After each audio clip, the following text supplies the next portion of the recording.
Mesdames et messieurs, bonjour. Je vous espère bien portant. Moi, de mon côté, ça va. Bienvenue dans ce nouveau numéro de Route principale. Je ne cesserai de vous rappeler que cette émission qui reçoit pour vous différentes figures de la société, ensemble, nous essayons de traiter de questions qui touchent de près la population. Ici, chez nous aussi, c'est le portrait. Ici, chez nous, c'est la communication, la promotion de vos entreprises et de tous ces que vous entreprenez. Bien sûr, permettez-moi de faire cette tautologie. Alors, vous êtes les bienvenus. Contactez-nous au numéro affiché au bas de l'écran pour tout contact si vous voulez aussi être reçu sur ces fauteuils orange. Alors, j'ai l'honneur aujourd'hui de recevoir. Vous avez suivi sur l'affiche, nous avons annoncé l'assistant en charge de communication du maire de la ville de Kasumbalesa. Kasumbalesa, c'est cette ville située au sud de la province du Haut-Katanga, une ville qui partage des frontières avec la République sœur de la Zambie. Manassé Vonlili est notre invité. Il a accepté de faire ses déplacements de plus de 90 km pour répondre à cette invitation en droit de réponse et aussi en éclaircissant certaines zones d'ombre. Bienvenue Manassé. Merci Hervé, merci à tous les téléspectateurs de Le Principal TV. Voilà, c'est un plaisir de vous recevoir aujourd'hui. Je rappelle ici qu'il est en même temps journaliste. Alors, un grand journaliste dans cet espace Katanga. Il était avant chez Télévision. Il est correspondant de Télé 50 et tout ce qui va avec. Pour ceux-là qui le savent, ils n'auront pas besoin de sa présentation. Mais pour nous ou les autres qui vont vous découvrir pour la première fois, une brève présentation de votre personne. Merci Hervé, déjà tu l'as fait. Je suis Manassé Vanlili Chiboui. Je suis l'assistant du maire de la ville de Kasumbalesa, en charge bien sûr de la communication et des questions de coopération avec certains organismes. Alors, parlons Kasumbalesa. Comment ça va là-bas? Oui, Kasumbalesa se porte à merveille. Tout va bien et on tient le coup. On a des défis à relever. Et c'est la bataille que nous avons pour le moment, relever tous ces défis que nous nous sommes donnés et faire de la ville de Kasumbalesa une ville moderne, résiliente et aussi une ville écologique. Vous avez une grande charge, hein? Kasumbalesa, c'est quand même une juridiction très très importante pour la République démocratique du Congo. On doit souligner ici que c'est la première porte d'entrée terrestre de ces pays. Donc, est-ce facile de gérer une contrée ou une frontière comme ça? Oui, vous savez très bien que Kasumbalesa, c'est pas une agglomération facile à gérer, mais nous sommes habitués. Nous sommes déjà habitués à gérer cette ville parce que vous le savez très bien, par le passé, la ville a été gérée à son temps comme cité par Maître André Kapampa et aujourd'hui il revient. Il est revenu comme maire, il est tout premier maire de cette ville et donc il a d'énormes défis à relever, notamment la construction de la ville de Kasumbalesa. Alors, si aujourd'hui, je sais que nous ne sommes pas très bien placés, mais on peut toutefois faire cet exercice, s'il faudra évaluer le temps passé à Kasumbalesa par Maître André Kapampa. Il est venu en février 2009 comme chef des cités, en venant de Kambov, si j'ai bonne mémoire. Et quelques années plus tard, il a été appelé à d'autres fonctions, directeur de cabinet au niveau de l'Assemblée provinciale avec le président Mouelan Sambi. Et finalement, il est revenu comme le tout premier maire, comme vous le dites aujourd'hui. Je sais qu'il y a beaucoup de plans à évaluer, mais dans l'ensemble, parce que les défis sont énormes, la criminalité urbaine, l'ordre public, les troubles, la délinquance juvénile, l'aspect économique, la salubrité. Mais s'il faudra évaluer, en résumé, les passages de Kapampa à la tête de cette ville. Oh oui, le passage de Kapampa à la tête de la ville de Kasumbalesa, c'est un passage toujours qui laisse des traces parce que à son temps, quand il est passé, comme vous l'avez dit, en 2009 comme chef des cités, il a laissé des empreintes et aujourd'hui, en tant que maire, il est en train de laisser encore des traces. Donc, s'il faut évaluer, je vais dire que c'est un homme qui sait laisser des traces là où il passe. Et avec Kasumbalesa, les défis, comme vous le dites, c'est d'énormes défis à relever. Et on tient le coup. on tient le coup. Vous savez très bien que vers les années 2017, 2018, 2019, 2020, la ville de Kasumbalesa a été secouée par de fortes tensions, et surtout une criminalité hors norme. On tuait, on violait chaque jour. Il y avait certains quartiers qu'on avait baptisés bénis de Kasumbalesa. Mais aujourd'hui, on n'en parle pas. Ce sont des défis qui ont été relevés. Bien sûr, la criminalité urbaine, on ne peut pas la combattre à 100%, mais au moins on a stabilisé. Ce n'est plus ces Kasumbalesa là de 2019, ce n'est plus ces Kasumbalesa de 2020. Aujourd'hui, ça ne tire pas, bien qu'il y a toujours la criminalité urbaine, le banditisme urbain qui sévit et qu'on sait quand même contrôler, contrairement à ces années-là que je viens de citer. Donc, il se maintient, il est un stratège pour relever de tels défis à Kasumbalesa. Ça n'est pas facile, mais il tient. Alors, ici, parlons du maintien de l'ordre public. Le maire de la ville est le représentant du pouvoir central au niveau de la ville. Il dépend directement du gouvernement provincial. Alors, Kasumbalesa a vécu des moments avec beaucoup de troubles, surtout des tensions politiques. C'est des tensions entre partis politiques, c'est des tensions entre jeunes. C'est aujourd'hui, c'est demain, c'est aujourd'hui. Il y avait même des gens qui disaient que même les investisseurs, comment ils vont venir investir dans une ville où c'est aujourd'hui, c'est tel parti qui s'élève, demain c'est un parti contre un autre, demain c'est des partis qui s'imposent, il y a même des membres de partis politiques qui font payer des taxes. Donc c'était devenu une zone où les gens ne pouvaient pas se sentir à l'aise. Comment ça s'est vu aujourd'hui et c'était quoi les causes de tous ces troubles-là?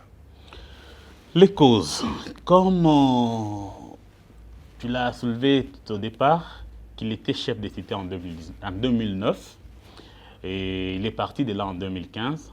C'est que revenir en 2019, les réalités sont totalement différentes parce que Kasumbalesa a connu une croissance exponentielle de sa démographie et la mentalité aussi a changé. Il fallait refaire tout, donc reprendre à zéro. Parce que là où il avait laissé en tant que chef de cité, et là où il a trouvé la ville en 2019, c'était deux choses différentes. Il fallait relever les défis d'abord du changement de la mentalité de l'homme à ce niveau-là, dire à quelqu'un et lui faire comprendre qu'il ne s'agit pas d'une cité, qu'il ne s'agit pas d'une carrière minière, c'est une ville. Voici comment on doit se comporter dans la ville. Et donc, on ne doit pas construire ici, on ne doit pas construire là-bas, on doit faire ceci. C'était vraiment des défis à relever et il fallait maintenant faire face à des partis politiques qui ne voulaient pas comprendre la raison. Et enfin, stratège, il fallait recourir à d'autres méthodes. Sensibilisation, oui, mais aussi faire comprendre l'homme politique que voilà, il faut vivre comme ça. Ce qui nous réunit, c'est la mère patrie, ce qui nous réunit, c'est l'intérêt de Kasumbalesa, et donc nous devons cultiver la paix. Et il fallait faire la paix avec tous ces partis politiques. Donc il a managé.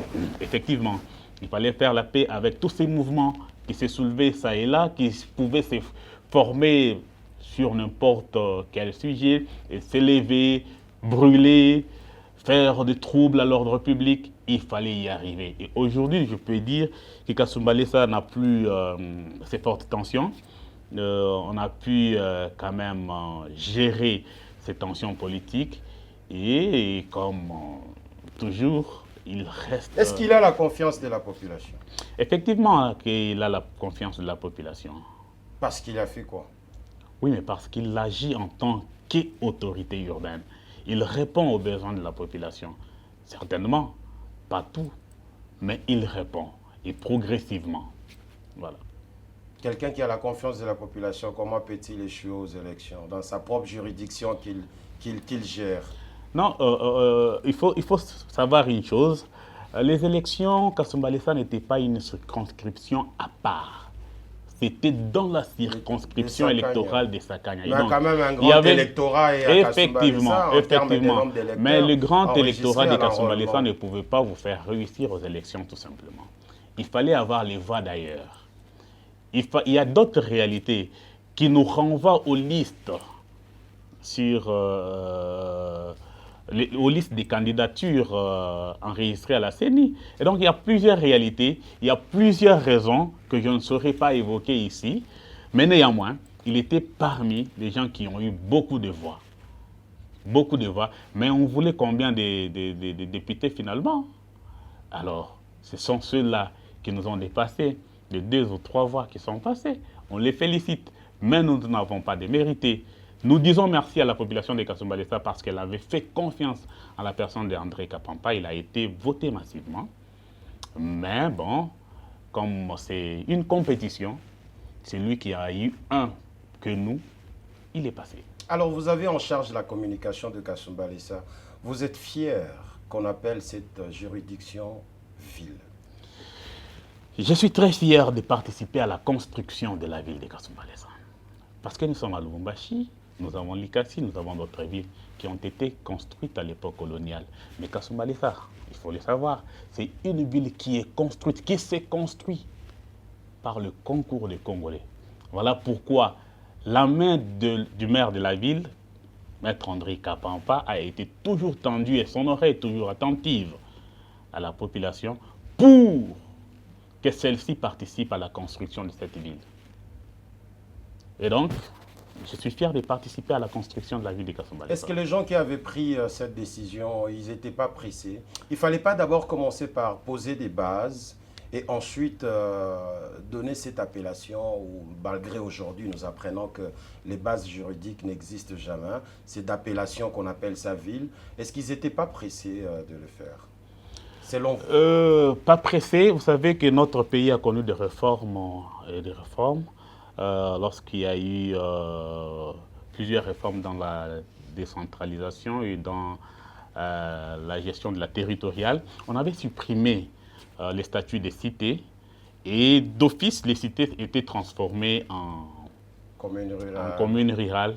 Les districts qui étaient autrefois districts du Haut-Katanga, district de ceci, cela, étaient devenus des provinces.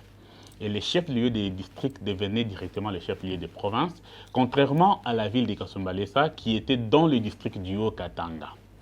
Et parce que la province est devenue Haut-Katanga, mais le district n'avait pas d'infrastructure plus que Lubumbashi, plus que Likasi. Le chef-lieu de la province du Katanga à l'époque, c'était le Lubumbashi. Et d'office, Lubumbashi est devenu...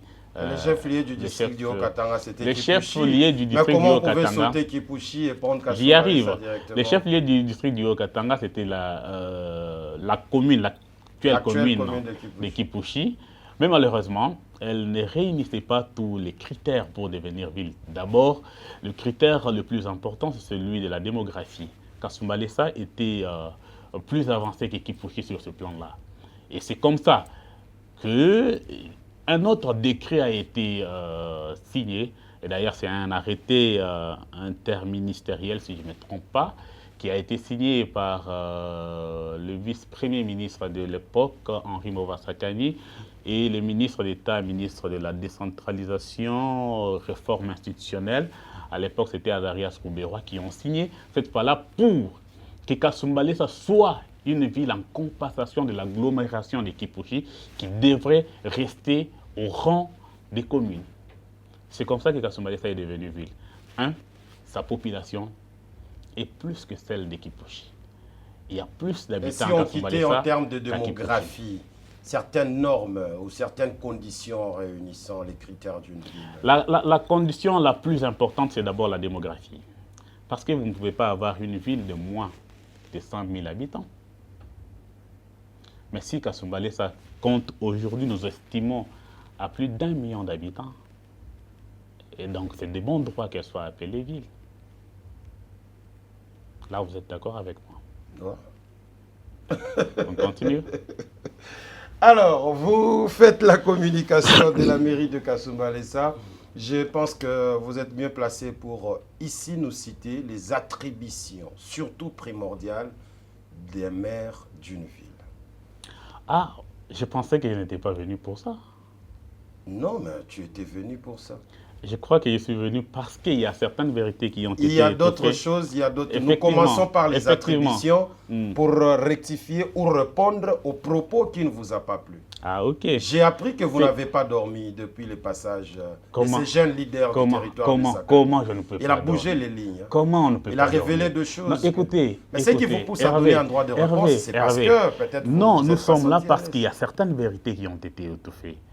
Il y a des informations qui ont été déformées. Ah, sur si vous votre- voulez, on peut S'il aller vous plaît, s'il directement vous plaît, sur cette ligne. sur votre Moi, j'aimerais plateau. que vous puissiez commencer sur les J'étais attributions. déçu dans mon cœur, le plus profond de moi, quand j'ai constaté que sur votre plateau, vous avez laissé passer des âneries. Ah bon? Oui. Ok, on peut... Et donc, parce que vous-même, Ouais. en tant qu'Hervé Kalonji, vous étiez conscient que ce que l'autre disait était faux. Mais vous l'avez laissé passer. La liberté d'expression, ce n'était pas une émission La de liberté débat. d'expression, Moi, oui. je pose des questions et vous répondez. Je ne suis pas votre co-débatteur. Merci. Alors, les propos n'engagent que celui qui les a prononcés. Mais il y a quand même certaines lignes où nous avons recadré. Nous commençons déjà comme vous voulez qu'on aille directement. Kasumba Lessa est insalubre, oui ou non? Eh oui, je venais de te dire tout à l'heure que Kasumba Lessa a connu une croissance exponentielle de sa démographie. C'est tout à fait normal que l'insalubrité puisse aussi monter. Vous trouvez ça normal? Non, je ne dis pas que c'est...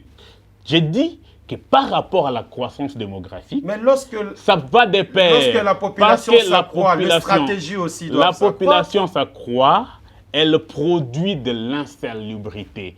Il faut alors des politiques d'évacuation de ces immondices, mais il faut aussi que cette population incarne ces politiques, mais aussi de la mentalité qui voudrait que l'on rende son milieu de vie propre. Parce qu'on C'est parle la de bataille. l'assainissement. Oui, c'est quoi la politique de l'assainissement de la mairie Je suis de en train de Kasumba Lessa? répondre à votre question en Oui. disant que l'insalubrité, oui, et la mairie est engagée dans une bataille contre cette insalubrité. C'est comme ça que la mairie de Kasumba Lessa, à travers son maire, le maître André Kapampa Kamwanya, un avocat de fait, mais aussi Enseignant à l'université. enseignant à l'université, quelqu'un qui maîtrise bien les droits administratifs.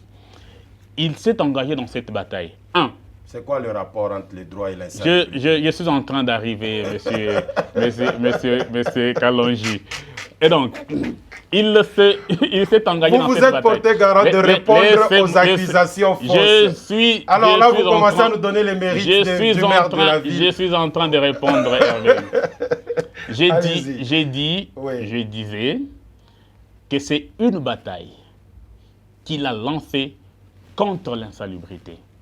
Parce que dans ces missions, il y a la sécurité de la population et de ses biens. Dans la sécurité, l'insalubrité, c'est aussi un ennemi à combattre. Ouais. Parce que là où il y a l'insalubrité, la santé est menacée. Très bien. Voilà pourquoi il s'est engagé dans cette bataille.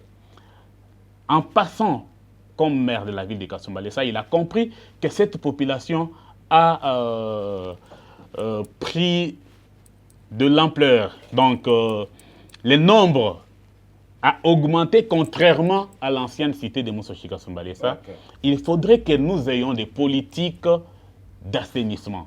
C'est comme ça que Kasumba Lessa s'est doté sur fonds propres des engins pour parvenir à évacuer toutes ces immondices. Vous avez des engins Oui. payés par la Et mairie. sur fonds propres de la mairie de Kasumba. Quel type d'engin? C'est que vous n'avez jamais laissé. Nous avons des tractopelles, chargeuses et des camions bennes. Qui travaillent tout le jour. Effectivement. Effectivement. Quand Kasumba Lessa est devenue ville, la cité était très mal propre. Il y avait des collines d'immondices partout. Partout. Et on a rasé plusieurs collines d'immondices. Aujourd'hui, on se bat. On est en train de mener une lutte contre les immondices qui sont sur des voies publiques et à certains endroits publics. C'est comme ça que c'est une bataille que nous-mêmes reconnaissons très rude parce que ça demande des moyens physiques, des moyens financiers et des matériels et même des stratégies. Vous avez une Ça brigade demande d'assainissement. effectivement que nous Des avons agents une brigade d'assainissement. d'assainissement. Oui, des cantonniers de la mairie. Nous en avons. C'est comme ça que la ville a signé un contrat avec une société privée pour pouvoir parvenir à évacuer les immondices partout et rendre la ville propre. C'est une bataille que l'on a lancée et qui doit continuer jusqu'à rendre la ville propre, très propre même. On doit rappeler ici, André Kapampa est maire de la ville, ça fait 7 ans. Cette politique, elle réussit, oui ou non? Elle donne ses fruits, mais pour vous dire qu'elle réussit, c'est qu'il faut qu'on atteigne nos objectifs. Les objectifs assignés par lui-même, maire de Kasumbalesa, c'est de rendre la ville propre, très propre. Dès lors qu'on n'a pas encore atteint ces objectifs, nous ne pouvons pas directement nous glorifier. Mais au moins, nous disons que la politique d'assainissement est assise et nous sommes dans la bataille. Qu'est-ce que nous voulons aujourd'hui? Nous voulons l'accompagnement de cette population qui produit les immondices. Nous voulons l'accompagnement de vous, journalistes. Parce que vous êtes la voix des sans-voix. Vous pouvez parler à des milliers de personnes et dire, voilà, on ne peut pas manger et jeter les déchets sur la voie publique. On ne peut pas produire des immondices et attendre que quelqu'un d'autre vienne les évacuer à votre place quand même. Vous vivez dans votre parcelle, ayez au moins une poubelle. Et quand le véhicule de la brigade d'assainissement passe, déposez votre poubelle dans le véhicule. Nous rendrons tous notre ville propre. La bataille contre l'insalubrité ne doit pas être une affaire d'une seule personne, Kapampa, non. C'est une bataille commune, c'est une bataille de toute la communauté. Et c'est ça ce que nous sommes en train de mener. Et notre volonté aujourd'hui doit être la volonté de toute la population de Kasumbalesa. C'est ça ce que nous voulons. Et non pas des gens qui restent là comme des spectateurs, qui attendent nous voir échouer ou réussir. Nous allons échouer avec eux et nous allons réussir avec eux. Voilà. C'est comme ça que chaque fois vous verrez. Le jeudi, lui-même le maire, est dans les caniveaux en train d'enlever les immondices. Lui-même le maire avec une bêche en train d'enlever les immondices. Que lui-même n'a pas produit, hein, que la population a produit. Qu'est-ce que vous faites pour pérenniser cet esprit-là de salubrité dans les têtes de population de Kasumbalesa? Vous sollicitez l'accompagnement des médias, vous sollicitez l'accompagnement de la population. Mais c'est quoi la politique? C'est quoi l'approche que vous mettez en place pour que les gens s'approprient de cette politique, en fait? L'approche est d'abord participative. Nous voulons que tout le monde participe à ces travaux d'assainissement. En commençant par chez lui. Ce n'est pas seulement sortir et venir sur la voie publique. Commencez d'abord par ta propre maison. Tu assainis et puis tu sors de là pour la voie publique. Et en ce moment-là, nous arriverons à rendre notre ville propre. La politique, elle est aussi celle de sensibiliser à travers le média. Parce que c'est une bataille commune. C'est une affaire de tous. Pourquoi devrions-nous dire que ça revient au maire de rendre propre? Mais c'est lui qui doit instaurer la politique, c'est lui l'exécutif. Il a imposé la politique, il a une vision et il partage cette vision avec sa population pour que cette politique réussisse. Il faudrait la contribution de tous. Parce que si c'est une seule personne, je ne produirai pas une tonne d'immondices.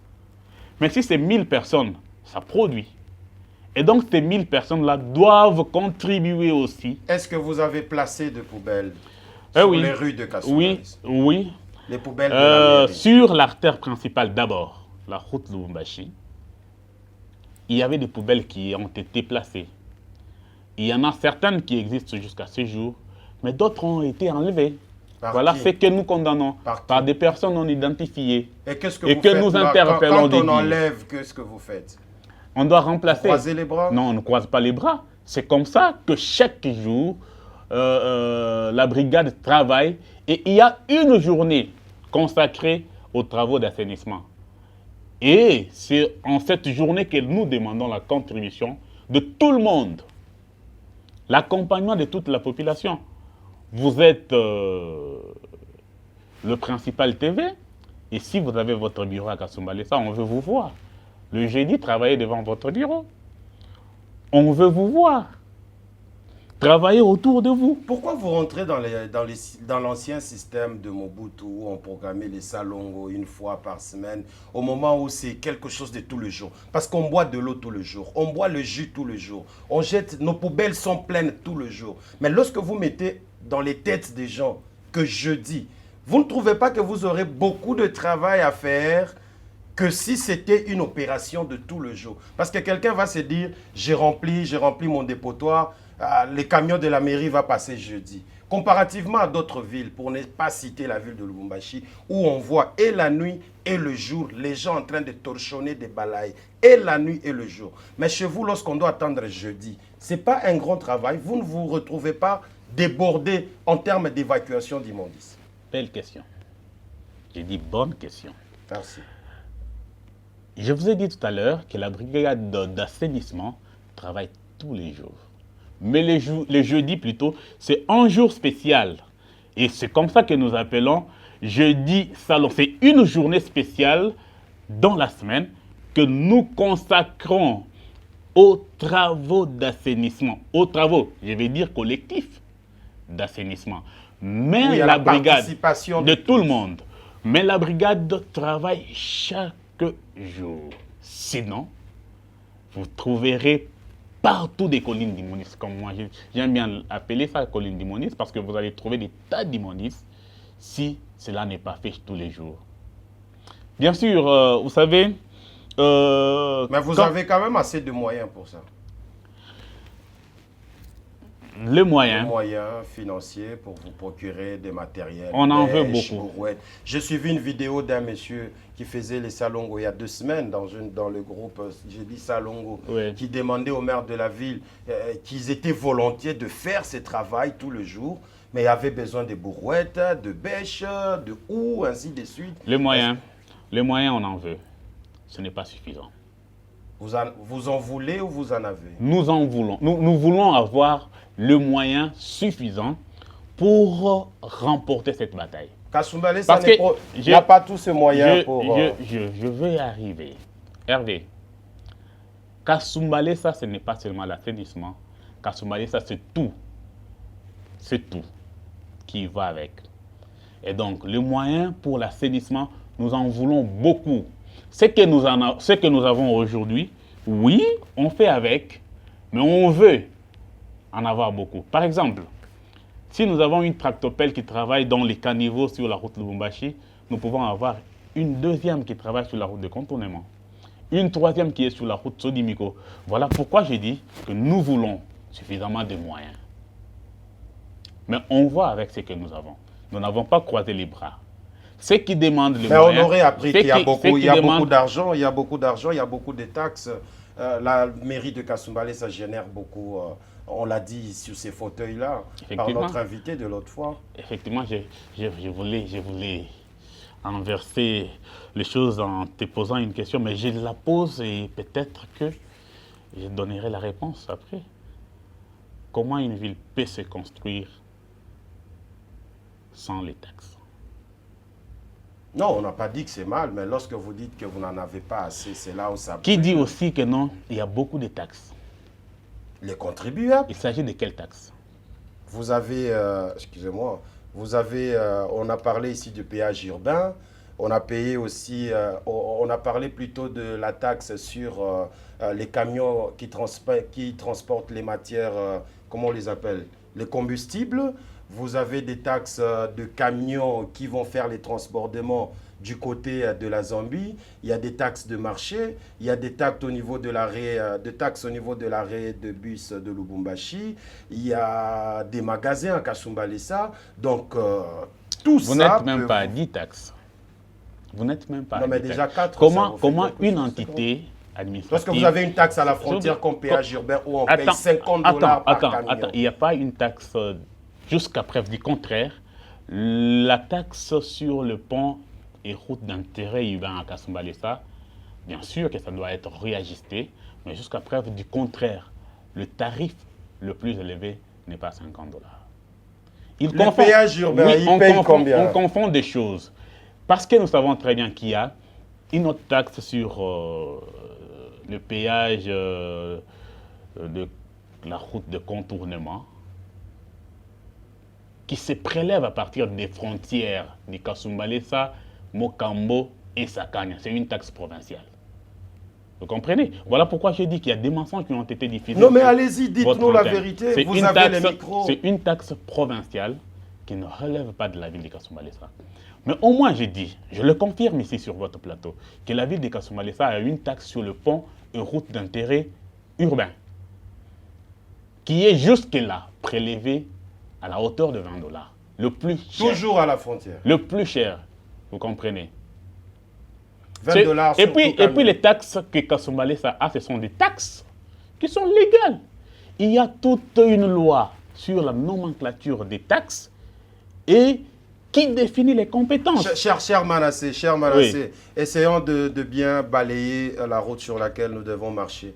Personne n'avait dit sur ces plateaux que vous avez des taxes illégales. Ça, j'ai jamais entendu. Mais on s'inquiète. S'il vous plaît, l'inquiétude de la population, c'est que l'argent entre.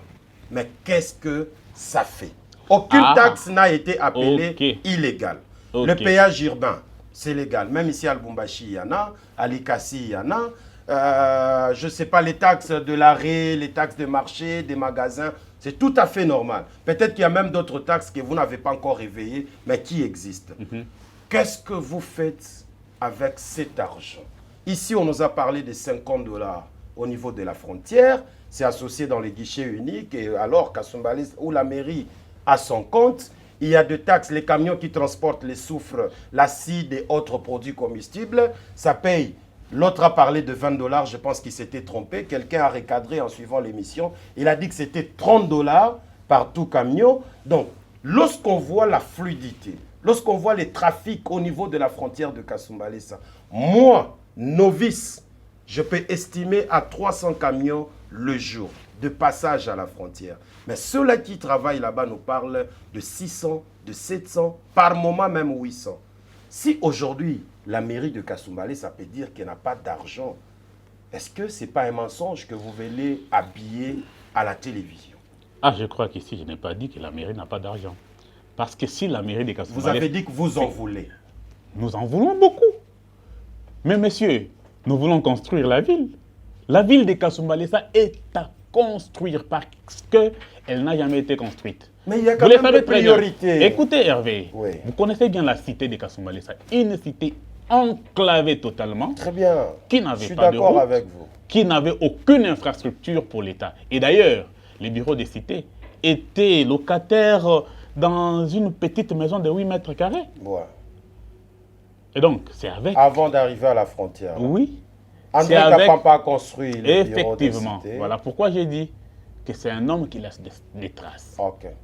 Et pour ça, on peut juste l'encourager. Est-ce que parce que vous parlez d'infrastructures, on peut en citer quelques-unes? Oui. Les bureaux ont été construits à l'époque, bureaux des cités, renouvelés quand il est renouvelés, et il y a d'autres bureaux qui ont été ajoutés. Ok, c'est devenu très grand par rapport à avant? Oui. Vous êtes monté à hauteur ou quoi? Non, ça c'est un projet. L'hôtel de ville de Kasumbalesa sera construit en hauteur. Ne vous en faites pas. Avec vos propres moyens. Mais alors, ça viendra quand? Mais alors, c'est un projet qui va prendre le corps un jour. C'est une vision qui va être matérialisée. Ok, j'aurais appris. Pour votre rappel, Hervé, vous savez très bien que le terrain qui doit abriter le stade omnisport Félix-Antoine Tshisekedi à Kasumbalesa, c'était ça ma question. Ce terrain a été acquis à l'époque de la cité. C'était une vision bien protégée qui est en train de prendre à un moment. Mais aujourd'hui, la vision est en train de prendre le corps. La vision prend les corps avec cette concession où on viole les enfants d'autrui. N'est-ce pas, vous avez dit qu'on va y arriver? Oui, il y a des Je ne connais aucun cas de viol dans ces terrains. C'est même ça la question. Je connais aucun cas de viol dans ces terrains. On nous a envoyé les images où c'est un truc clôturé, où les gens qui commettent les forfaits, les criminels, ils vont se réfugier là-bas. Depuis qu'on a lancé les travaux, ça fera bientôt 7 mois. Aucun mur, aucune brique posée sur cet endroit. Qu'est-ce qui bloque? Hervé, je peux t'appeler dans 3 mois. Mais les 7 mois sont passés, pourquoi? Effectivement, c'est un projet bancable. Pas d'argent. C'est un projet de grande envergure. Okay. Il fallait d'abord lancer s'il vous plaît, et puis Hervé, faire les procédures de la banque après. Hervé, pourquoi ne pas le faire en amont? Nous parlons de ces projets ambitieux. Oui. Nous parlons de ces projets ambitieux. d'un stade qui sera construit dans les normes FIFA. Et donc, les matchs internationaux peuvent se jouer à Kasumbalesa dans l'avenir. Vous êtes sûr? Mais je vous parle d'une vision qui est en train de prendre le corps. La vision n'a pas commencé aujourd'hui. Vous êtes...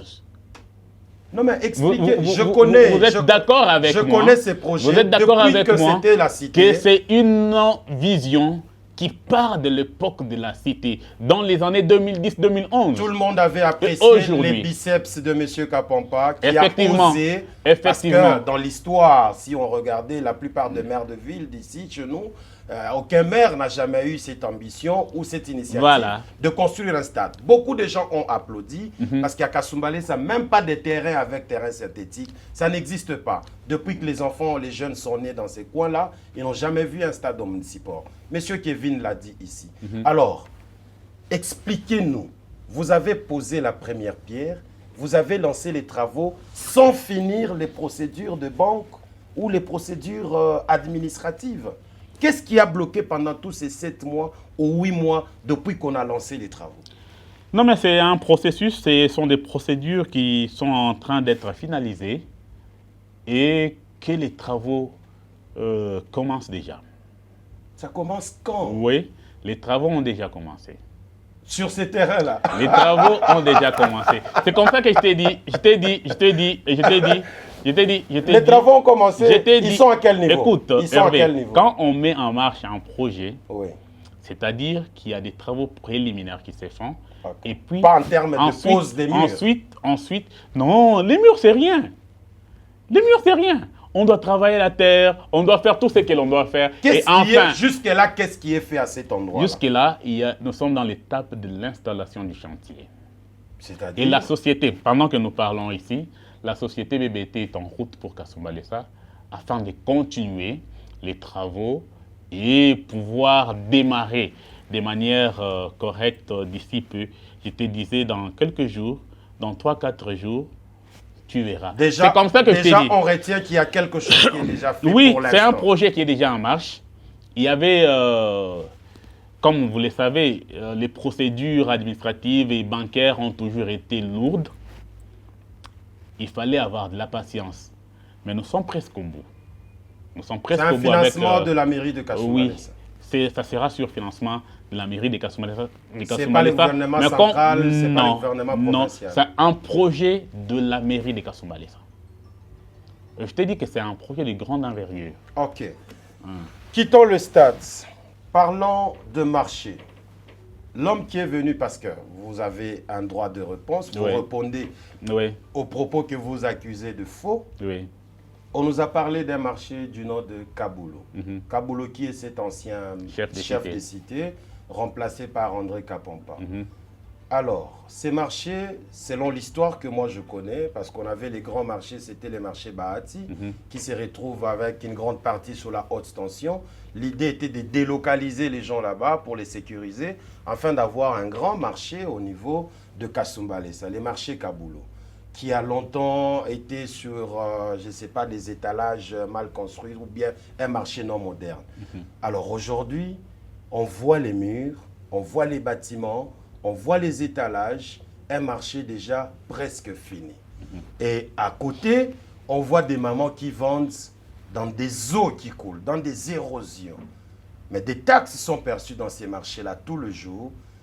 Qu'est-ce qui bloque? Si j'ai bonne mémoire, à moins que vous me contredisiez, le projet a été pour 9 mois. Selon les maires de la ville, on construit ces marchés pendant 9 mois. Aujourd'hui, nous sommes dans la 4e année. Qu'est-ce qui vous bloque exactement à Kasumbalesa? Parce que les moyens, vous en avez, vous l'avez confirmé ici. Non, je vais dire que le projet marché Kaboulo, c'est un projet qui va être bientôt finalisé parce que les travaux sont exécutés à 90%. Mais on ne peut pas occuper les marchés dès lors que tout n'est pas fini. Du côté de la mairie, je vous informe, je vous rassure que la mairie s'est déjà exécutée de sa part du contrat. Et la mairie n'attend que la livraison de l'ouvrage par l'entrepreneur. Donc le problème, c'est l'entrepreneur. Bon, le problème, c'est l'entrepreneur, mais ce n'est pas totalement l'entrepreneur, parce que quand l'entrepreneur travaille, il y a plusieurs choses qui entrent en compte. Peut-être que les intempéries ont fait que le projet ne soit pas finalisé dans les délais. Et c'est comme ça que j'ai dit, la mairie, elle a fait au moins pression sur l'entrepreneur.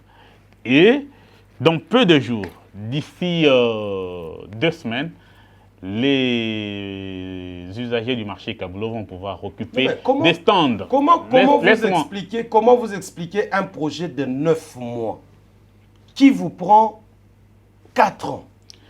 Qu'est-ce qui c'est? Au moment où vous avez déjà donné les moyens, l'entrepreneur a gagné le marché pour vous faire cet ouvrage. Vous dites ici que vous vous êtes acquitté de tout ce qu'il fallait. Oui. Mais quelqu'un qui vous prend 4 mois, vous ne le recadrez pas, vous le reprochez de rien? On l'a recadré, on l'a reproché, on ne pouvait pas le faire sur votre plateau quand même.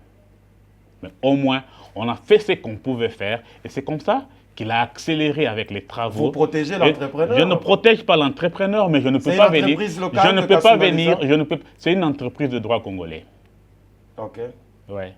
Et donc, je ne peux pas venir sur votre plateau pour vous dire que voilà, l'entrepreneur avait fait ceci et nous avons fait cela. Néanmoins, je vous donne la réponse. Est-ce que vous êtes sûr que c'est un problème d'entrepreneur? Ce n'est pas votre niveau. Je vous dis que la mairie s'est déjà acquittée à 100% de ses obligations. Vous avez écouté ces audios des mamans qui vendent dans ces marchés-là? Comment ils étaient en train de pleurer? C'est de bon droit. Supplier le maire. Oui, oui. Et le maire a écouté leur rappel, leur doléance. Ça vous fait et du bien? d'abord, revenons dans l'histoire. C'était un marché qui était sur un espace pas propre. C'était dans la boue, c'était dans des bicoques, des étalages mal construits. Et donc, il fallait qu'il y ait un visionnaire qui pense à donner à ces mamans-là, à ces jeunes, un espace de travail dans des conditions quand même acceptables. Et ces visionnaires, c'est André Kapampa qui a dit « Nous devons construire un marché moderne ». Je suppose que ça sera le plus grand marché moderne dans l'espace Grand Katanga. Monsieur Manasseh Vonluli. Hervé Kalonji. Cette émission s'appelle Route principale. Oui, on évite les embouteillages sur cette route. Je suis très clair avec vous. Donc, les feux verts, il est là, très ouvert. Évitez-nous les embouteillages. Je suis très Ces marchés-là, c'est un don ou c'est un droit de la population? Ce n'est pas un don. Ces marchés devaient être ouverts. Ce n'est pas un don. Ces marchés devaient être ouverts pendant la période électorale, la période de la campagne. Le maire de la ville lui-même l'avait dit. Et juste après la campagne ou les élections, il n'est pas passé et il n'a pas ouvert ces marchés. Il n'a pas construit. Il utilisait ces marchés comme un instrument de campagne pour convaincre la population. Il n'a pas construit ces marchés pour être voté. Et tout ce qu'il fait, il ne le fait pas pour mériter des avantages de quiconque. Mais il le fait parce qu'il est un visionnaire. Je vous ai dit qu'il est nommé maire d'une ville qui venait de naître, qui n'était pas construite, qu'il devait construire. Et donc, c'est un visionnaire qui ne fait que donner le corps à ses projets, à sa vision. Voilà pourquoi nous disons que la population doit l'accompagner. Et lorsque des mamans doivent vous supplier pour ouvrir ces marchés, qu'est-ce que ça vous fait? Au moment où c'est dans vos devoirs de donner, d'octroyer des ouvrages à la population. C'est le devoir du maire de la ville. Mais une fois que les mamans commencent à dire Twende tutu kumulima tukaombe, Mungu atusaidie eko. Ah, papa Chakushirika, tumulombe kwa ta maman. On commence à demander à la mère adjointe de Kasumbalesa, Madame Fifi Mouitaba. Vous avez suivi tous ces audios-là. C'est comme si c'est quelque chose que Kapampa est en train de retenir et ça doit lui plaire pour ouvrir et faire un don et que les gens chantaient. On aurait appris même qu'il y aura des polos qu'on est en train d'imprimer avec visage Kapampa, que les gens doivent payer pour le jour de l'ouverture, tout ça. Mais comment est-ce qu'un ouvrage de droit à la population peut se transformer en don du maire de la ville? Le maire de la ville n'a pas dit que c'était un don.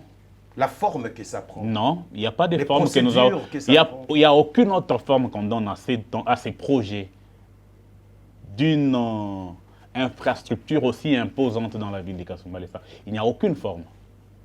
La forme, peut-être que je peux m'en donner, c'est de doter de la ville des infrastructures modernes. Voilà. Il a quelle capacité ces marchés? C'est une capacité de plus de 600 personnes pour les étalages qui sont déjà fin prêts. Mais c'est un projet qui va continuer parce que la deuxième phase consistera plutôt à la construction des échoppes tout autour du marché et ça sera en hauteur. En hauteur? Oui. Un projet déjà établi? Oui. Financé? Qui attend, dès qu'on entre dans la deuxième phase, il y aura les financements. Je vous ai dit que ce sont des projets qui découlent de la vision d'une personne. Et c'est cette personne qui tient à cette vision qui a besoin de votre accompagnement pour que cette vision-là puisse prendre le corps. Voilà. Parce que Kasumba Lessa, Hervé, Kasumba Lessa, c'était comme une tombe qui n'avait que des ossements séchés. Et c'est un miracle de lui donner le corps, de la chair, mon cher frère. Il faut que tout le monde l'accompagne. Mais bon, on ne peut pas aussi dire que tout le monde, à 100%, doit accompagner cette vision. Il faudrait qu'il y ait des gens que l'on peut considérer comme des détracteurs de cette vision, qui aideraient à corriger les erreurs qui peuvent surgir pendant l'exécution de ces différents projets. Qu'est-ce que vous entendez par accompagnement de la population? La population paye les taxes, la population paye l'impôt. C'est ça l'accompagnement. C'est ça ce que nous voulons. Vous voulez que les gens viennent prendre des briques et commencer à construire? C'est ça ce que nous voulons, que cette population s'acquitte de ses devoirs civiques en payant les taxes et non pas une population qui vient ici dire qu'il y a beaucoup de taxes alors qu'il n'en compte même pas 10. L'argent, vous en avez. Vous venez de le dire ici. Nous en avons besoin. Parlons infrastructure. Oui. Nous sommes dans la ville de Kasumba Lessa. Qu'est-ce que ça vous fait que dans une ville pareille, qu'on n'ait pas un hôpital général de référence? Ah oui. Ah oui. Oui, je vais vous dire. De centre de santé. Je vous ai dit que Kasumba Lessa, c'est une ville à construire. Et on est en pleine construction. On est plutôt au début même de la construction de la ville de Kasumba Lessa. Au début? 7 ans après, vous êtes au début? Mais oui. Hervé, qu'on se le dise. Il fallait attendre 7 ans pour commencer la construction. S'il vous plaît. Il fallait mettre des jalons. Cher assistant en communication du maire de la ville. Je peux vous répondre, Hervé. Vous m'avez posé la question de savoir 7 ans après. Il fallait attendre. 7 ans après, oui. Mais il y a des bases qui sont posées. Il y a des jalons qui sont posés, Hervé. On ne peut pas se réveiller d'un matin et, je ne sais pas, user d'un bâton magique pour que tout soit réalisé. Il faut planifier et entrer dans l'étape de l'exécution en cherchant des ressources qu'il faut pour parvenir à réaliser des projets. Et donc, ça demande de l'énergie, de la stratégie, des stratégies, pas une seule. Vous comprenez? Énergie, stratégie, de la volonté et aussi de l'accompagnement. Ça demande aussi les efforts mentaux et physiques. Vous avez un projet sur un hôpital général de référence? Effectivement. On ne peut pas être celui de la SODU, bien construire un Non, construire un hôpital de référence, c'est un projet, ça doit venir. C'est un projet. Je vous ai dit les jalons sont déjà posés. Je vous ai dit tout à l'heure que l'hôtel de ville sera construit en hauteur. Et il y aura aussi un hôpital. Il y aura des infrastructures telles que, comment on appelle, les palais de justice et consorts. Tout ça, ça doit être construit à Si un marché de 600 étalages peut nous prendre 4 ans et demi, un hôpital général de référence prendra combien, selon vous? C'est une première expérience. Essayez d'estimer. C'est une première expérience. Et prochainement, vous allez aller en vitesse? Je ne crois pas que la deuxième expérience prendra 2 ans. Ok. On nous a promis 25 km de route. En terre battue. En terre battue. Elles ont été faites. 25 km. Plus même. Plus. Plus. Ouais. Donc aujourd'hui, il y a des routes où quelqu'un peut rouler à 60 à l'heure, 80 à l'heure. Mais je vous dis que moi, je peux quitter chez moi et aller directement à Sodimico sans passer par la douane. En conduisant à quelle vitesse? Je peux conduire même à 120. Ici, on nous a dit que ces routes-là détruisent les pneus de gens et les suspensions. Au moins, ce sont des routes. Les amortisseurs. Au moins, ce sont des routes carrossables. La terre a été battue comment sur ces routes pour que ça abîme les amortisseurs ok. des gens. Vous savez, qui lorsqu'on parle d'une route aime en noyer terre son battue, chien l'accuse des non, rails. s'il vous plaît. Hervé, vous avez habité S'il vous plaît, Kasumbalesa. allons-y sur les termes. Oui. La personne qui appelle ça terre battue, j'explique. tout ce qui manque sur cette Laisse-moi route, c'est expliquer. l'asphalte. Vrai ou faux? Vrai. C'est tout ce qui manque. Oui. Mais c'est une route praticable où Oui. je peux accélérer Oui. à 60, Oui. à 80 à l'heure. Oui. Est-ce que Vous avez nous une pouvons voiture. expérimenter Vous ça avez à une Kasumbalesa? voiture. J'ai vu une vous belle m'invitez voiture. quand à Kasumbalesa? Vous avez une belle voiture ici, Hervé. Vous m'invitez quand? Mais je peux te conduire jusque-là. Maintenant même. Oui. Sur ces routes-là? Oui. Mais tu as habité Kasumbalesa. Donc je prends mon caméraman, j'arrive à Kasumbalesa au cours Oui, de la c'est semaine. une route en terre, monsieur. Ce n'est pas une route asphaltée. Non, j'ai établi une différence ici. Oui. Une terre battue, c'est-à-dire tout ce qui nous manque, c'est de l'asphalte. Effectivement. OK? Oui. Il n'y a pas de goudron ou l'asphalte, comme Oui. on peut l'appeler. Oui. Donc elle est praticable, elle ne fait pas abîmer mon praticable. véhicule. Elle est praticable, il n'y a pas de camions qui s'embourrent. La police intervient rapidement là-dessus. Effectivement. C'est aussi l'une des raisons de la diminution sensible de la criminalité urbaine. Parce que sensible et on tue les gens. on tue Un les jeune gens. homme vient de mourir il y a 2 semaines, tué dans sa propre maison. Effectivement, Hervé. Je l'ai dit ici. Vous minimisez ou vous négligez la mort de gens? Je l'ai dit ici que Kasumbalesa a connu des moments où on ne pouvait pas tuer une seule personne le jour ou la nuit, mais on pouvait en tuer 2, 3, 4. Et ça tirait tous les jours. Quand même, nous venons de loin. Il y a eu un pas. Nous venons de loin. Qu'est-ce que vous avez fait pour maîtriser Ah ça? oui, c'est tout ça. C'est de tout ça que nous sommes en train de parler.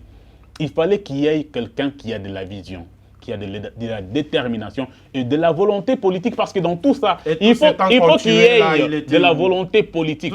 Je vous ai dit, je vous ai dit que c'était une série. C'est parti de 2017, 2018, 2019, 2020. Et aujourd'hui, on n'en parle plus. Vous venez de soulever encore un autre cas. Je ne veux pas aller vite en besogne. Mais au moins, aujourd'hui, on a réduit cela. Parce qu'il n'a pas suffi seulement de faire des routes. Il suffisait aussi d'encadrer la police. Vous voyez? D'imprimer une certaine politique de sécurité. Mais aussi d'équiper des moyens de communication. Et je vous dis, la mairie de Kasumbalesa l'a fait. Vous avez équipé la police? Oui. Avec quoi? Aujourd'hui, il y a un centre de coordination bien installé. C'est la mairie qui a fait ça? C'est la mairie de Kasumbalesa. C'est pas un projet du Sur gouvernement fond provincial? propre, je dis, c'est sur fond propre de la ville de Kasumbalesa que cela est fait. Oui, le gouvernement provincial a doté, oui, ça il faut le reconnaître. Le gouvernement provincial a doté, et plusieurs fois même, la police des véhicules. Des véhicules, oui, il y en a. Aujourd'hui. Et vous avez construit les centres de communication? Les centres de coordination des opérations. À hauteur de combien de millions de dollars? Non, mais je ne suis pas venu pour vous donner les chiffres. Oui, alors. Je vous dis au moins que cela a été construit. Est-ce qu'on peut aller dans les estimations? Je ne vais pas estimer. Un centre moderne? Oui, c'est moi. Où les gens communiquent avec des drones, je ne sais pas de quoi vous parlez quand vous parlez d'un centre moderne, mais au moins c'est un centre qui est bien installé, un bureau meublé avec des moyens de communication. Et la police elle-même a des moyens de communication. Mais en même temps, on retrouve quand même plusieurs corps sans vie, des motards tués à whisky, avec tous ces moyens que vous mettez. Mais on tue quand même ça, les gens. Ça, c'est un crime. Puis, Ça, c'est un crime perpétré en série. Que vous n'arrivez pas à contrôler. Hervé, on tue les gens on est parvenu, à démanteler cela grâce à la vigilance, je peux dire, c'est une grâce ou c'est quoi finalement, la chance de ces motards qui s'est sauvé. Parce que, imaginez-vous, cela s'est passé où? Si celui-là était aussi tué, dans un endroit où c'est de la brousse de part et d'autre. On te prend, On ne les ligotait pas. On ne les tuait pas en public. On les prend comme un client qui vient, accompagne-moi à tel endroit. C'était comme une brebis qu'on amène à l'abattoir et il s'amenait lui-même. Vous comprenez? Mais au moins, des mesures sont prises pour que cela ne puisse pas se répéter. C'est un crime qui a endeuillé des familles et qui a sombré. Je ne comprends pas, c'est quoi la politique de cette sécurité où les services des renseignements ne savent pas recevoir les alertes? Parce que lorsqu'un motard, on le prend aujourd'hui, lundi, on va le tuer. Donc mardi, il n'est pas là, mercredi, il n'est pas là, il doit avoir une alerte sur la ville. La famille doit alerter et les services de renseignement doivent commencer à faire des recherches et des enquêtes sur la personne que nous avons posée. Mais lorsqu'on en a tué 20, on suppose que c'est dans l'espace de 3, 4 mois ou 2 mois. Non, pas même dans l'espace de 3 à 4 mois. Ouais. Plus même, on peut même dire plus d'une année. Donc ils ont opéré en toute tranquillité dans une cité où la mairie met des moyens pour la sécurité. Hervé, quand vous avez votre membre de famille qui disparaît et que vous ne dénoncez pas, comment la police le saura? Il n'y a jamais eu d'alerte. Jamais, dans ce sens-là. Jamais. Et c'est comme ça que beaucoup de gens ont été surpris. Oh, donc la population n'est pas appelée à la collaboration avec les services de sécurité. Tel est porté disparu. Et on considère, d'ailleurs, c'était des propriétaires de motos qui cherchaient à faire arrêter ces motards portés disparus. Parce qu'il n'y avait aucune communication. Les familles qui n'alertaient même pas sur la disparition de leurs proches. Vous comprenez? Et c'est comme ça que des mesures sont prises. Et on a communiqué à tout motard. Vous voulez aller dans une zone où la circulation n'est pas intense, dans une zone où c'est de la brousse, vous devez signaler et vos associations, mais aussi la police, afin qu'elle assure votre sécurité. Alors, comment expliquer? Vous n'êtes pas proche de la population. Qu'est-ce que vous racontez, Hervé? La population qu'est-ce que vous racontez? Je vous ai dit tout à l'heure. Je vous ai dit tout à l'heure que nous venons de loin. Ça tirait tous les jours. Ça violait tous les jours. On tuait tous les jours. Il y avait même des quartiers dénommés, baptisés Béni, en plein Kasumbalesa. Aujourd'hui, on n'en parle plus. Vous dites que nous ne sommes pas près de la population. Non, mais moi, ça m'étonne lorsqu'il y a disparition d'un motard pendant 48 heures. Pas d'alerte sur la ville. Mais qui doit alerter? Donc la population dit que, bon, même si on alerte la police, ils ne vont rien faire. Non. Par contre, cette population a été toujours sensibilisée à collaborer avec la population. Mais pourquoi les exploits qui ont été faits n'ont pas été faits par baguette magique. Pourquoi il n'y a pas eu de prophètes qui sont venus?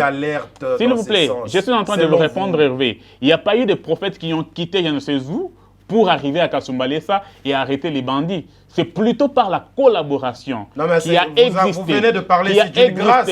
C'est une grâce. Peut-être qu'il y a eu ces prophètes qui ont prié pour que ces garçons reviennent. J'ai évoqué les cas du motard parce qu'il a été laissé pour mort.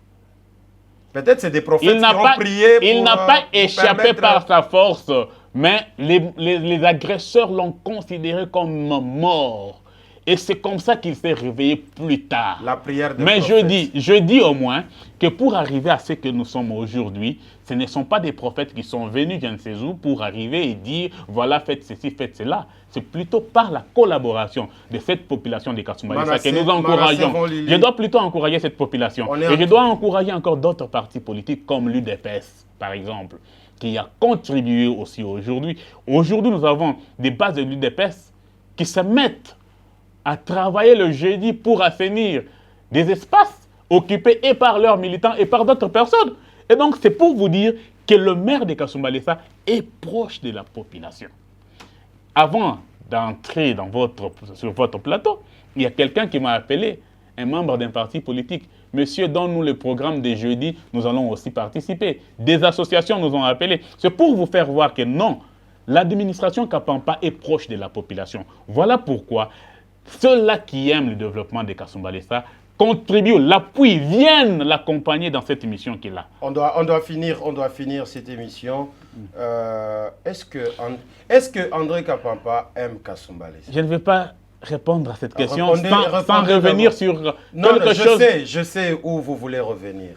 On va y arriver. Kapampa aime Kasumbalesa. Il a Kasumbalesa dans son sang. Il ne veut pas quitter. Hein. Il s'accroche. Comment vous dites ça? Comment vous dites ça? S'accroche. C'est quand même quelqu'un qui est appelé à exceller. Il est en train d'exceller. Le jour que Dieu va décider qu'il parte, il partira. Il était parti en 2015. Avec beaucoup de regrets. Il est parti et il avait un très bon poste, regrets. Directeur des cabinets du président de l'Assemblée Non, provinciale. mais ça ne produit pas ça. Qu'est-ce que vous racontez, Ça monsieur? produit pas ça. Qu'est-ce que vous racontez? Ça produit pas. Hervé, est-ce que vous savez que Kaka Kasumbalé, ça, il y a plus de bruit que de l'argent? Il n'y a pas beaucoup d'argent là. Est-ce que vous savez au moins qu'il y a plus Un de maire bruit de que de la l'argent? ville qui prend le luxe de dormir en Zambie tous les Hervé, jours. mais vous êtes à Lubumbashi, non? Vous Il avez dort en Zambie excellé tous les plus jours. que Donc il a beaucoup, quand vous étiez à Kasumbalé. Dis-moi. Dis-moi, cher ami, dis-moi, parce que je t'envie. Non, exceller en termes de couverture. Il y a eu beaucoup d'efforts. Dis-moi, Oui. Kasumbalé, ça et Lubumbashi, il n'y a pas match, il n'y a pas photo. Non, en termes économiques, à parle de toi. Kasumbalé, il y a beaucoup d'argent. Je parle de toi. À Kasumbalé, il y a l'argent. Tu étais à Kasumbalé, mais tu n'as pas gagné de l'argent. Non, ici, il y a beaucoup de donateurs. Ah, merci beaucoup. Mais là-bas, il y a beaucoup de contribuables. Il y a beaucoup de contribuables que... Voilà pourquoi j'ai dit qu'à Kasumbalé, ça, il y a plus de bruit que de l'argent. Il y a beaucoup de contribuables que des donateurs. On fait trop de bruit. Les maires de la ville l'argent, c'est dans des grands centres. Ça dort en Zambie, oui ou non? Ah, voilà encore un autre mensonge grossier. Oh. Que vous-même, vous avez laissé passer dans votre émission. Et là où j'étais, j'ai dit, qu'est-ce qu'il est devenu, Hervé? Comment moi je saurais que c'est un mensonge? Parce que vous m'avez adressé chez les maires un jour. Non. Où j'étais resté chez lui pour que je puisse dire que c'est faux. Comment tu peux t'imaginer d'abord un responsable d'une entité administrative au pays, en République démocratique du Congo, quitter son lieu d'attache, son poste d'attache, là où il gère, là où il a la police et l'armée pour sa sécurité et aller dormir en Zambie? Il a fui Attends la d'abord, sécurité. vous voulez remettre en cause le rôle de nos services à la frontière? Est-ce que vous savez qu'un maire des villes, pour prendre juste l'avion, c'est pas facile? Et quand quelqu'un vient ici sur votre plateau dire avec toute légèreté, dans son langage, et vous les laissez passer. Mais monsieur... Qu'est-ce qu'il fallait que moi je me rappelle qu'un jour... Vous me reprochez Hervé, de quoi? Moi, je lui ai dit qu'il dormait chez Delapé. Je me rappelle qu'un jour, oui.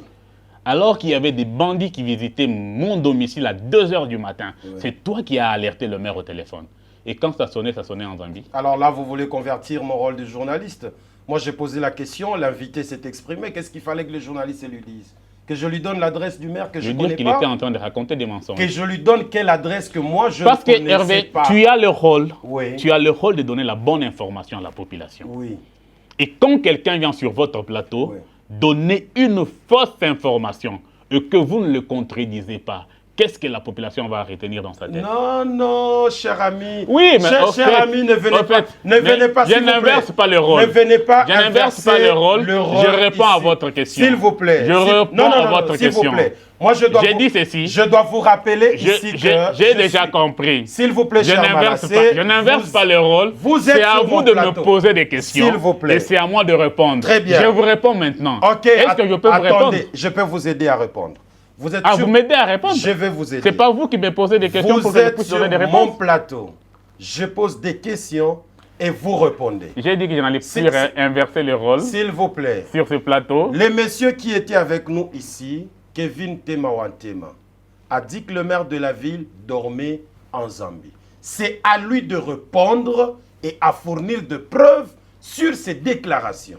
Ne demandez pas aux journalistes.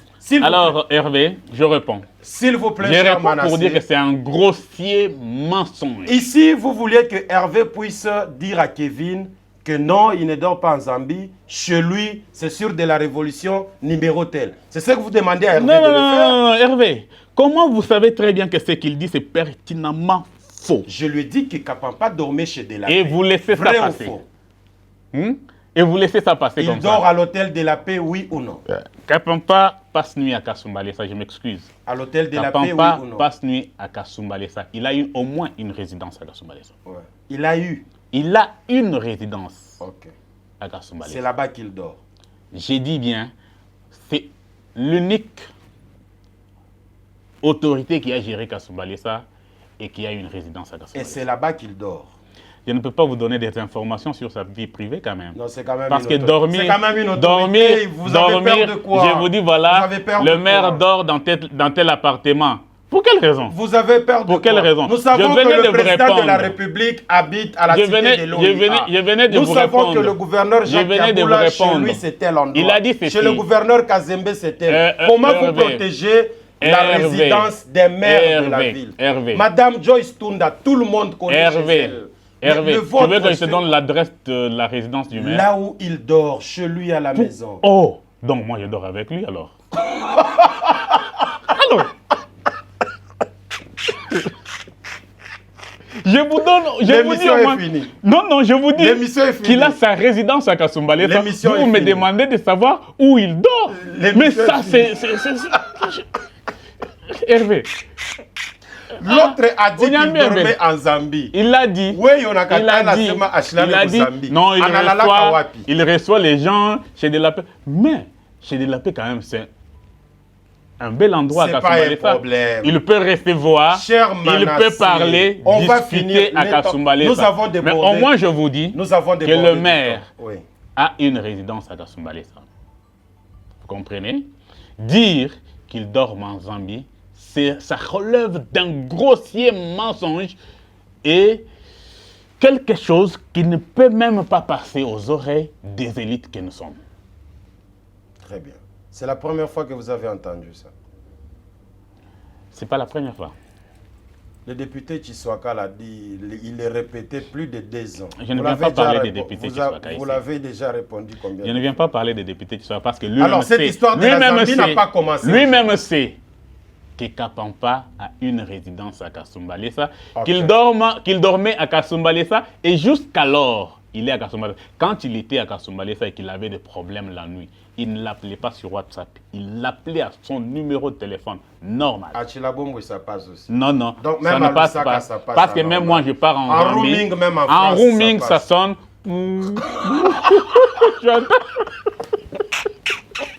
Et tu sauras que la personne est à l'étranger. Messieurs et dames, nous sommes arrivés à la fin de cette émission. Ah bon? Cher Manasseh Voleli, attendez, Monsieur le maire, s'il vous plaît. André Kapampa Kamwanya, dort en Zambie, oui ou non? J'ai dit que c'était faux. Il dort à Grossier Kasumbalesa. mensonge. J'ajoute pour dire qu'il est l'unique autorité qui a géré Kasumbalesa et qui a construit sa maison à Kasumbalesa. Paix à son âme, Monsieur Kilonge, bourgmestre. Ah oui, il a aussi une résidence. Il est mon voisin. Oui. Il est mon voisin. C'est la deuxième personne qui a construit. Alors, en tout cas, paix à son... il a suivi l'exemple de son prédécesseur. Et donc, paix à son âme, le vieux Kilonge Pundu. Oh là là, j'allais oublier quelque chose de très important. Kasumbalesa a perdu la personne qui a géré cette entité de 2015 en tout cas, 2018 paix à son âme. comme bourgmestre. Il a suivi les pas de son prédécesseur. C'est déjà quelque chose de bien. Quand vous donnez quand même des exemples en tant qu'autorité, il y a des gens qui suivent. Aujourd'hui... Alors, on finit avec 2 questions ou une déclaration directe. Hervé, s'il vous plaît, ne soyez pas très long. J'attends encore d'autres questions. Non, l'émission est finie. Est-ce que Kasumbalesa est vivable? Vous pouvez rassurer à tous ceux qui vous suivent, les investisseurs, les gens qui veulent, qui peuvent, ou bon, qui ont la volonté de quitter par exemple Lubumbashi ou Kolwezi, d'habiter à Kasumbalesa. Est-ce que vous pouvez les rassurer que Kasumbalesa est vivable? Messieurs et dames, nous sommes la ville de Kasumbalesa qui est située au sud de la province du Haut-Katanga, la frontière avec la Zambie. C'est un endroit vivable, un endroit où vous pouvez vivre en paix, exercer vos activités commerciales surtout, que c'est une ville frontalière et vous pouvez aussi y investir. Surtout, nous avons besoin de vous, vous qui aimez construire ces pays, vous, amoureux de la RDC, venez à Kasumbalesa. Kasumbalesa, c'est une ville qui s'est construite. Nous avons besoin des investisseurs et toutes ces personnes qui ont de la volonté d'investir dans l'immobilier et surtout dans ce dont la population a besoin aujourd'hui, les industries agroalimentaires, les industries extractives par exemple, et aussi... Pas de courant, pas d'eau, comment vous voulez que les gens... Ah oui, mais je vous ai posé la question, je demandais si tu avais épuisé des questions, mais voilà que tu soulèves encore l'autre question. Courant, la question de courant. Non mais le courant, il y en a à Kasumbalesa, mon ami. Ça fait 3 semaines, il n'y a pas de Ça fait 3 semaines que le transformateur haute tension a été endommagé. par les ennemis de la République, par les ennemis du développement des Kasumba Dessa. Ils sont allés pour voler les câbles et ils ont plongé toute une ville dans le noir.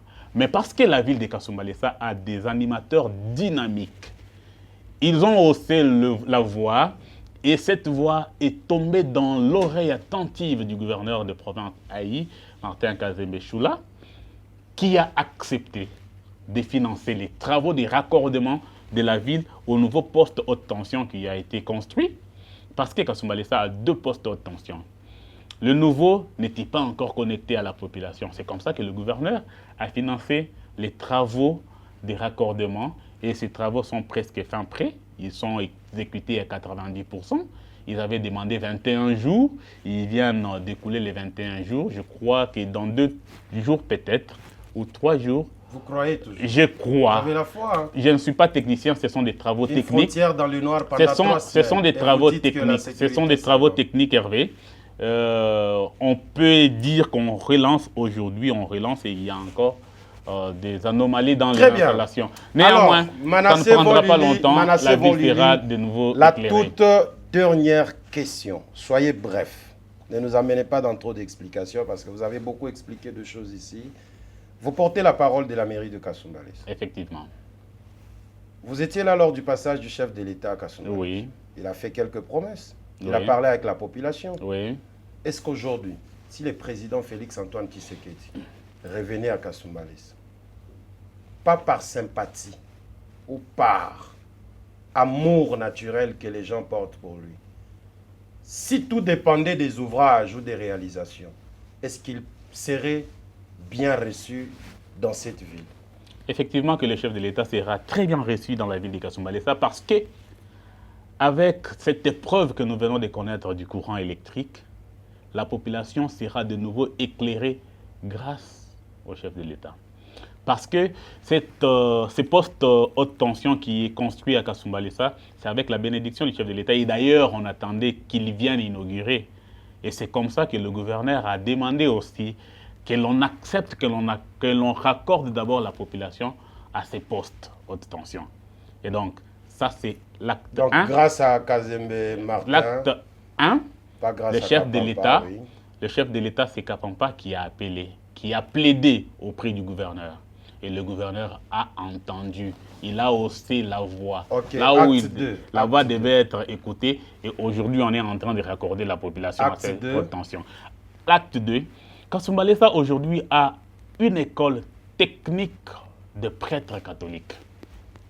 C'est grâce au financement du gouvernement de la République à travers le chef de l'État qui avait pris des engagements avec le Saint-Siège pour financer les diocèses de la République démocratique du Congo. Et le diocèse de Sakanya-Kipushi a eu à avoir aussi ces financements. C'est comme ça que Kasumba Dessa bénéficie aujourd'hui d'une école technique, comme on appelle Cité des Jeunes. Okay. Et cette école est déjà opérationnelle à Kasumba Dessa village. Okay. Et donc le chef de l'État a de très bonnes raisons d'arriver à Kasumba Dessa et être accueilli. Et surtout avec toutes ces infrastructures qu'il y a à Kasumba Dessa. Aujourd'hui, je vous ai dit, quand vous arrivez, vous prenez l'avenue Le Mérite qui a été asphaltée grâce à l'intervention du gouvernement provincial. Vous prenez cette avenue-là, vous arrivez sur le pont Kapampa, un pont imposant qui restera des années et des années, des décennies et des décennies. Parce que c'est un pont d'une capacité de plus de 60 tonnes. Et quand vous les traversez, vous êtes sur le boulevard Combo. Une route construite jusque-là en terre battue sur fonds propres de la mairie. Vous comprenez? Et aujourd'hui, vous pouvez y rouler, aller à Sodimiko sans passer par les embouteillages de la douane. J'arrive à Kasumba Dessa avec toutes mes caméras. Soyez prêts à m'accompagner pour qu'on voie toutes ces réalisations, afin qu'on revienne sur ces mêmes plateaux pour dire à la population de Kasumba Dessa ou bien à tous ceux-là qui nous suivent de partout dans le monde que réellement, M. Manasseh n'avait pas menti. À très bientôt à Kasumba Dessa. Je m'en jamais. Alors, merci à vous d'avoir répondu à notre invitation. Merci mon ami et frère Hervé Kalonji, sous le principal. Merci à la technique, merci à Passion Boukassa qui était derrière la caméra, à la réalisation, Cathy, Vision, la télévision portable, chers partenaires. Encore une fois, merci et bonne journée à vous. Nash Bawili qui nous accompagne dans la réalisation et dans ses services. Messieurs et dames, le plaisir sera pour moi de vous retrouver très prochainement avec le même plaisir et surtout la même énergie.